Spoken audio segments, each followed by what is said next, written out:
Hey guys, welcome back to my channel. I'm going to talk about something that trips up a lot of people when they're getting ready to buy a home. Do you know what it is? It's the pre-qualification versus the pre-approval.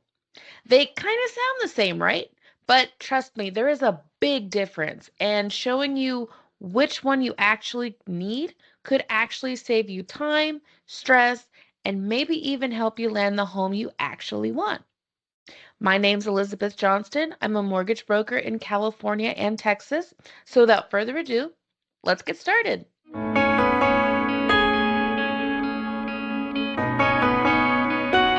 So let's start with a pre-qualification. This is usually a very quick conversation. There's no paperwork, there's no credit pull. You're basically telling a lender, hey, here's what I make, here's my debt, and then we give you a rough idea of what you might be able to afford.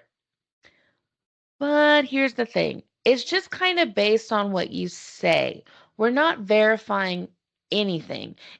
It's kind of like, do you remember the game Telephone growing up?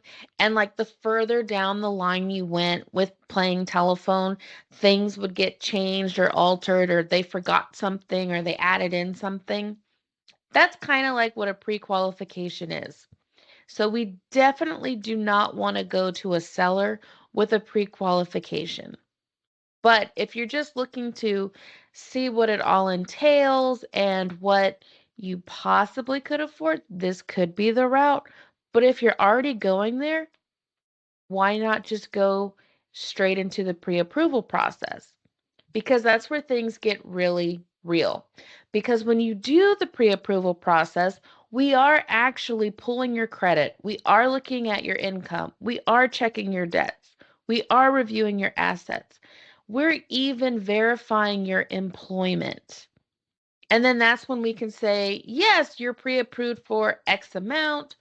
And then with that letter, you then go meet with an agent. If you already have one, great. If you don't, ask your lender, and we will be happy to send you to an agent that we think will work for you. And then from there, you get to go shopping. So here's why this really matters. Because when you are pre-approved, you're not guessing like a pre-qualification. You're going to know exactly what price range you need to stay in, and you'll be able to move free about the cabin. And then when you find the house that you love, you can then make that offer. The seller and your agent are going to know that you're absolutely serious because at that point, you're not just browsing. You're ready to go. You're ready to become a homeowner. So if you're still in the early stages and just curious, maybe a pre-qualification could be the right step for you. But if you're actually ready to start shopping or really thinking really hard that, hey, I want to be a homeowner, let's see what I need to do, go for that pre-approval. And that's it. This is my super short video on the pre-qualification versus the pre-approval. If this helps clear anything up for you, please go ahead and hit that like button because it does help get the info in front of people that maybe don't know the difference. And if you've still got questions about where to start, you can always drop them in the comments. I'll put all my contact information in the description below. And guys, thanks so much for watching and hanging out with me today. And I'll see you guys in the next video.